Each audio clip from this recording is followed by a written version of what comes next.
नमस्कार, आप देख रहे हैं न्यूज 21। आपके साथ मैं हूं रितिका पांडे। देखिए, इस बार जून महीने में एक खास संयोग बन रहा है जब हिंदू और मुस्लिम धर्म के दो बड़े त्योहार निर्जला एकादशी और ईद उल अजहा यानी बकरीद लगभग एक ही दिन मनाए जाएंगे।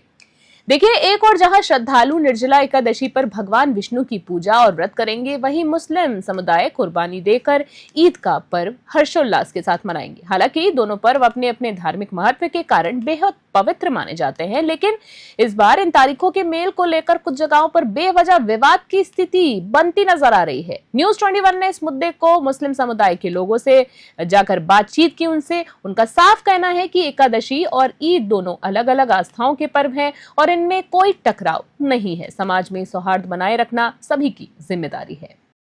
आपको बता दें कि जून महीने के अंदर एक संयोग बैठ रहा है कि निर्जला एकादशी और ईद उल जुहा यानी कि बकर ईद या तो एक दिन आ रही है या एक दिन छोड़ के एक दिन आ रही है। 6 और 7 में अभी कन्फ्यूजन है। हालांकि ये तो लोग धार्मिक गुरु तय करेंगे कि वो एक दिन है या अलग अलग दिन है, लेकिन इस संयोग ने एक बहस छेड़ दी है। एक तबका ये कह रहा है जो निर्जला एकादशी मनाएगा कि इस दिन हम पूरे दिन हम जल ग्रहण नहीं करेंगे, तो वहीं दूसरा तबका इसी दिन सैकड़ों की संख्या में बलि देगा यानी कि कुर्बानी करेगा। हालांकि अलग अलग धर्म गुरुओं के अपने अलग अलग मत हैं, लेकिन आज हम world organisation of religion and knowledge के कुछ लोगों के पास में खड़े हैं।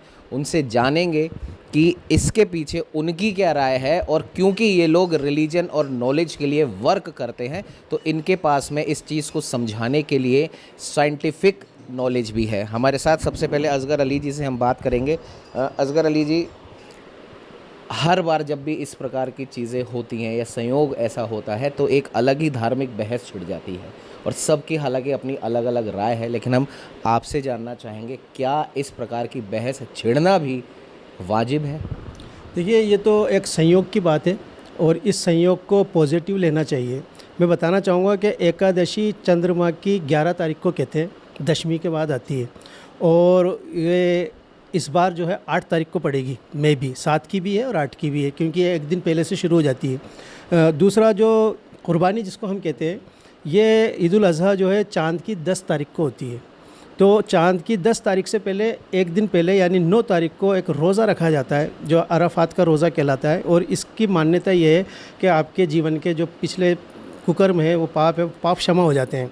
एकादशी के व्रत को भी यही मान्यता है कि जो पूर्व जन्म के जो आपके पाप हैं वो क्षमा हो जाते हैं, और ये जो व्रत है ये बहुत कठोर व्रत होता है और पूरा इसके अंदर जल वगैरह भी नहीं लिया जाता, और इसकी जो मूल भावना है वो त्याग और दान है।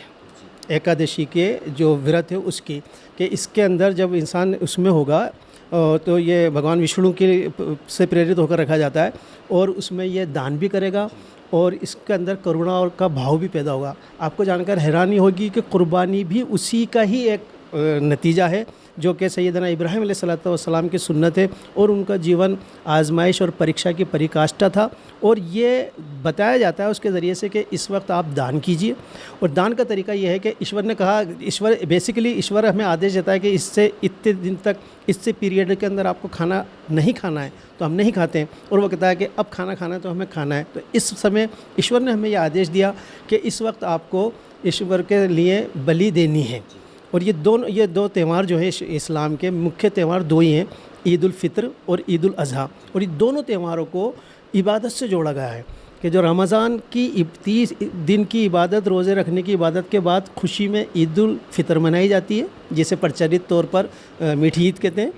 और दूसरा जो हज की जो हज की जो बातें हैं, जो कि सिर्फ़ एक ख़ास दिनों में, ख़ास तारीख़ों में, ख़ास जगह पर पहुंचना होता है, यानी मक्का मदीना में पहुंचना होता है, उसी की एक रस्म कुर्बानी, उसको संसार में प्रचलित कर दिया गया है। उसी की याद में इस कुर्बानी को मनाया जाता है। मैं समझता हूँ ये एक संयोग है, इस वक्त इसको संयोग की तरह लेना चाहिए, और लोगों में करुणा और दया की भावना और दान की भावना बेसिकली ज़्यादातर पैदा होनी चाहिए। करुणा, दया और दान की भावना की आपने बात करी, लेकिन अभी कुछ देर पहले जब हम चर्चा कर रहे थे तो यही बात निकल कर आई थी कि एकादशी की, निर्जला एकादशी की बात करें या फिर बकरीद की बात करें, तो जो पहले भी आपसे बात हुई थी, तो एक जो हंसता खेलता जीव है उसकी हम बलि दे रहे हैं, तो वहाँ पर करुणा और दया की भावना कैसे आ सकती? इसी के ऊपर शायद लंबे समय से बहस भी चलती आ रही है। देखिए, इसको बहस का मुद्दा नहीं बनाया जाना चाहिए।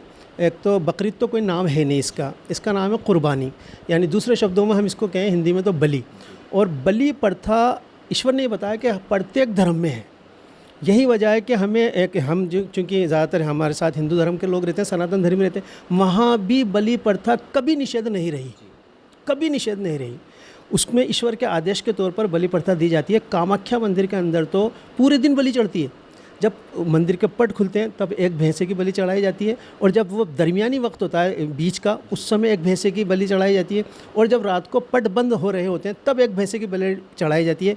इसके साथ पूरे दिन में जितने और पशुओं की बलि चढ़ाई जाती है वो अलग से है। ये काम रोज़ाना होता है, साल में एक बार नहीं होता है, रोज़ाना होता है, क्योंकि बलि प्रथा है। जीण माता के बकरा चढ़ता है, और बहुत सी तो ऐसी जगह भी है कि जहाँ पर नर बलि भी दी जाती है। और आपको जानकर हैरानी होगी कि जो कि हिंदू धर्म का एक बहुत बड़ा अपने आप को मुल्क कहता है नेपाल, उसका एक पूरा 3 दिन तक एक बड़ा वो चलता है, उसको भी वो धर्म का हिस्सा मानते हैं। पीटा ने बहुत आवाज़ भी उठाई उसके लिए, लेकिन वो बंद नहीं हुआ। देखिए, हम ये समझते हैं कि ये ईश्वर के आदेश को फॉलो कर रहे हैं लोग, और ईश्वर के आदेश को मानना भी एक तरीके से उसके आपको समर्पण की भावना ही प्रेरित करता है कि अगर आप समर्पित होंगे तो ही कर पाएंगे, नहीं तो नहीं कर पाएंगे। तो असगर अली जी के विचार आपने सुना। हमारे साथ में वकील साहब भी यहाँ पर मौजूद हैं। कुछ टेक्निकल चीज़ें ये भी बता रहे थे बलि को लेकर, या फिर हिंदुस्तान जैसे कि चर्चा हुई दूसरे नंबर का देश है एक्सपोर्ट के अंदर, उस बारे में क्या आप रोशनी डालना चाहते हैं? देखिए, जो पूरे विश्व में जो मीट है ये खाया जाता है, तो ये विश्व की जो जनसंख्या, जितनी भी जनसंख्या है, इसमें 90% से ज़्यादा जो है जनसंख्या वो मीट, मछली और बॉयलर्स वगैरह पर अपना जीवन व्यतीत करती है। अगर हम इसको धार्मिक स्तर पर भी देखें तो ऐसी कोई बड़ी बात नहीं है। हर धर्म में जो है इसके खाने के लिए और इसको खाने के साथ साथ इसको पालने का भी जो है हमारे जो है एक सिस्टम बनाया हुआ है, ताकि ये जो जीव जंतु हैं ये ख़त्म भी ना हो, ये पलते भी नहीं। जिसके लिए पोल्ट्री फार्म्स का जो है इंतज़ाम किया गया है, और लाखों करोड़ों लोग इससे अपना रोज़गार भी हासिल कर रहे हैं, और बहुत अच्छे तरीके से जो है भारत की है वो या दूसरे कई मुल्कों की तो इससे इकोनॉमिक जो है वो डेवलप हो रही है। इसलिए हमें इन चीज़ों पर बहस नहीं करनी चाहिए कि हमें कब इसको काटना चाहिए, कब नहीं काटना चाहिए, किस तरह से काटना चाहिए, किस तरह से नहीं काटना चाहिए, क्योंकि ये एक मानव जाति की ज़रूरत है, एक पेट भरने की एक चीज़ है। और साइंस भी इस बात को मानती है कि जो भी मानव व्यक्ति है या इंसान है, उसको मीट को अपनी जीवन शैली के अंदर लेना चाहिए। यदि कोई व्यक्ति नहीं लेता है तो वो उसकी अपनी इच्छा है। जैसे इसमें प्रोटीन होता है और भी बहुत सी चीज़ें होती हैं, वो हर व्यक्ति की ज़रूरत है। हम इस चीज़ को जो नहीं खाते हैं वो दूसरे ज़रिए से इसको हासिल करते हैं। उस वाक्य का क्या कि जैसा खाए अन्न वैसा होए मन? देखिए, एक चीज़ है, ये एक वाक्य खाली वाक्य के तौर पर है, ये आपकी अपनी सभ्यता होती है। ऐसा नहीं है कि मैं अगर मीट खा रहा हूँ तो बहुत ज़्यादा उग्र हो गया या बहुत ज़्यादा मेरे में ऐसी विचार मेरे ख़राब हो गए, ऐसा नहीं है। मीट को मीट के तरीके से खाया जाए, ये लोगों की खाली कहावतें हैं, लोकोक्ति हैं, इनसे ऐसा कोई नहीं होता। आदमी आप देखिए, बहुत ज़्यादा मीट खाने वाले भी बहुत शालीनता से बात करते हैं, बहुत अच्छे विचार होते हैं उनके। इसका ये मतलब नहीं है कि वो उग्र हो गए या उस तरह के उन लोगों ने जो है कुछ किया हो, ऐसा ये सब भ्रांतियाँ हैं। सभी तरह के समाज के लोग, मैं समझता हूँ कि भारत में 75% हमारे हिंदू भाई भी जो है मीट खाते हैं। तो क्या सब उग्र हो गए? क्या उनके मन जो है पूरे ख़राब हो गए? ऐसा नहीं है, वो सब मीट खाते हैं। और पूरा साउथ हमारा मीट खाता है, पूरा हमारा वेस्ट मीट खाता है। यहाँ तक कि हम अगर पूरा एनालिसिस करें भारत का, तो वहाँ मुसलमानों से ज़्यादा हमारे हिंदू धर्म के भाई जो हैं वो मीट खा रहे हैं। और यही नहीं कि हमारे हिंदू धर्म के जो भाई हैं वो सबसे ज़्यादा एक्सपोर्ट भी वही मीट कर रहे हैं। मीट का एक्सपोर्ट हमारे हिंदू भाई कर रहे हैं, मुसलमान तो एक भी नहीं है जो एक्सपोर्ट कर रहा हो। तो ये सिर्फ भ्रांतियां हैं, और इस देश के अंदर इन भ्रांतियों को जानबूझकर फैलाया जाता है ताकि दो धर्मों के लोग आपस में झगड़ लें। राजनीति के लिए। राजनीति करने के लिए। जैसा आपने वाक्य कहा कि जैसा खाए अन्न वैसा बने मन, एक उदाहरण देना चाहूँगा। मदर टेरेसा शुद्ध मांसाहारी, लेकिन उनको शांति और पीस का पुरस्कार मिला, हम सब जानते हैं। इसी तरह हिटलर शुद्ध शाकाहारी, जिसने एक दिन में 60 लाख यहूदियों को मारा। अब इससे बड़ा क्रूर एग्जाम्पल क्या हो सकता है? तो ये तो एक भाषा है जो प्रचलित हो गई। बिल्कुल सही बात है। लोकोक्तियाँ हैं और समय काल और देश के हिसाब से इन लोकोक्तियों का जन्म होता है। जाहिर सी बात है, समय बदलता है, काल बदलता है, तो लोकोक्तियों के अर्थ भी उस पर्टिकुलर समय के हिसाब से होने चाहिए। डॉक्टर साहब, जैसे वकील साहब ने भी बोला, असगर भाई ने भी बोला जी, इसका अर्थ दूसरा एक और है। इसमें वो है जैसा खाए अन्न वैसा हो मन। ये लोकोक्ति कई जगह पे सही भी बैठती है। कैसे? जैसे अगर मैंने 2 नंबर से पैसा कमाया, तब मेरे आचरण खराब होंगे, चाहे मैं खाता कुछ भी हूँ। अगर मैंने बेईमानी से कोई नकली दूध बेचा, नकली दवाई बेची, मतलब समझ रहे ना आपको, पैसा किसी का कब्जा कर लिया, शोषण कर लिया, मजदूरों का पैसा लूट लिया, तो ये है यहाँ पर जैसा खाए अन्न वैसा हो मन। जो मैं समझ अन्न जिस पैसे से खरीदा गया, अन्न का मतलब वो अन्न नहीं, अन्न तो भोजन है, कुछ भी हो सकता है। मतलब जिस धन से, जिस तरीके से धन आया, उस धन से जो अन्न खाया वैसा मन है, वो है, वो इसका अर्थ ये भी है। इसको इसकी तरफ कोई जाता ही नहीं। तो इसको थोड़ा और, क्योंकि आप मेडिकल फील्ड से आते हैं, तो बायोलॉजिकली अगर इसको समझें तो आप क्या बताना चाहेंगे? किसको? ये कुर्बानी पे जो बहस होती है, जीव हत्या पे जो बहस होती है, उस देखो, अभी जो टाइम है ना, हम एक दूसरे से बहुत दूर हैं। हर धर्म के लोग एक दूसरे से, हम अपने आप से भी दूर हैं। हम अपने ग्रंथों को ही नहीं पता। मैं जो बात कर रहा हूँ, मुझे मेरे ग्रंथ का नहीं पता, और मैं बहुत बड़ा अपने आप को धार्मिक को समझ रहा हूँ। भाई पहले मैं पढ़ तो लूँ। एक तो मसला यह है कि हम हमारे धर्म ग्रंथों को खुद ही नहीं पढ़ते। दूसरा, फिर दूसरे को तो कहाँ से पढ़ेंगे जो खुद का ही नहीं पढ़ पा रहा। तो सबसे बड़ी गड़बड़ यही हो रही है। मैंने पहले भी कहा था, अभी यही कह रहा हूँ कि जब हम धर्म से जुड़ेंगे, धार्मिक ग्रंथों से जुड़ेंगे, सभी अपने अपने धर्म से, फिर हम जुड़ेंगे एक दूसरों से। क्योंकि धर्म तो, ईश्वर के आदेश तो एक ही होंगे, चाहे हिंदी में आए हो, संस्कृत में आए हो, अरबी में आए हो, उर्दू, किसी में भी आए हो, उसके आदेश अलग अलग नहीं हो सकते। और समय के साथ साथ थोड़े बहुत चेंजेस हो सकते हैं, लेकिन ईश्वर का एक चमत्कार है कि वो उन आदेशों को रिजर्व रखता है, मतलब उसको ख़त्म नहीं होने देता, उसमें ज़्यादा गड़बड़ नहीं होने देता। लोग करते हैं गड़बड़। नए धर्म गुरु ऐसे ऐसे पैदा होते हैं, नकली धर्म गुरु, चाहे कोई से भी उसके हो, जो अपने आप को धर्म कहते हैं, नहीं धर्म गुरु नहीं होते हैं। उसके वो बदलना चाहते हैं, लेकिन वो बदल नहीं देता। बेसिक चीज़ छोटी मोटी थोड़ी बहुत उसको, तो जब जुड़ेंगे हम धर्म से, इकट्ठे होंगे, वापस से अपने अपने धर्म से जुड़ेंगे, फिर हम एक दूसरे से अपने आप ही जुड़ेंगे। सतयुग की आप बात करते हैं, सतयुग की कामना करते हैं, सतयुग लाने पे आप लोग काम कर रहे हैं, तो सतयुग में कुर्बानी की विचारधारा की कितनी जगह हो सकती है? देखो, इसके लिए अभी नहीं कह सकते, जो आएगा तब उसके लिए जब बात करेंगे। और अगर सब धर्म अलाउ करेंगे, सब ग्रंथ अलाउ करेंगे, जो खाना चाहेगा खाओ। कभी भी ईश्वर ने कहीं भी आदेश नहीं आता कि खाना ज़रूरी है तभी तुम सच्चे इंसान बनोगे, अच्छे बनोगे, ऐसा कहीं भी नहीं आया। इवन कुर्बानी के लिए भी जो इसको वाजिब का मतलब होता है कंपलसरी, और एक है सुन्नत। इस पे भी बहस है इस मुसलमानों में, इस्लाम में, कि ये सुन्नत है कि वाजिब है। और सुन्नत के लिए ज़्यादा लोग कहते हैं, मतलब सुन्नत उसको कहते हैं, उसको कभी किया जा सकता है, कभी नहीं किया जा सकता। सुन्नत पे ज़्यादा स्ट्रॉन्ग, लेकिन उसको दबा दिया गया है, और उस पर किस पे कर दिया कि इसको वाजिब नहीं करना ज़रूरी है। वैसे करना चाहिए, सभी पैगम्बरों ने, सारे ऋषि मुनियों ने किया इसको, तो हम उसको फॉलो करते हैं। जो ऋषि मुनियों ने कहा, उन्होंने रास्ता बताया। राम जी ने कहा, राम राम है नमे, कि मैं रामचंद्र उस राम को नमन करता हूँ जो सबका है, तो मुझे फॉलो करो, उससे मिल जाओगे।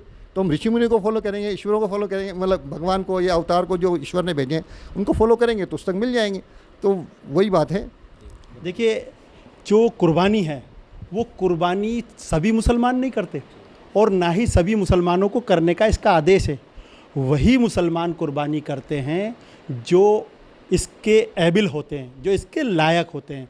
और अगर हम पूरे हिंदुस्तान के अंदर अगर उनकी क्वांटिटी देखते हैं ना, तो वो बहुत छोटी क्वांटिटी है, क्योंकि मुस्लिम समाज बहुत पिछड़ा हुआ है, बहुत ज़्यादा निचले स्तर पर है।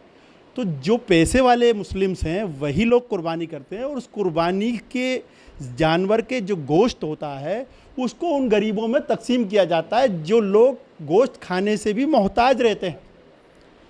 ये है असल चीज़। और अगर हम इसकी गिनती करें तो हम जितनी हिंदुस्तान के अंदर कुर्बानी होती है उसको अगर हम गिनती करें तो वो ज़्यादा नहीं होती, बहुत थोड़ी होती है।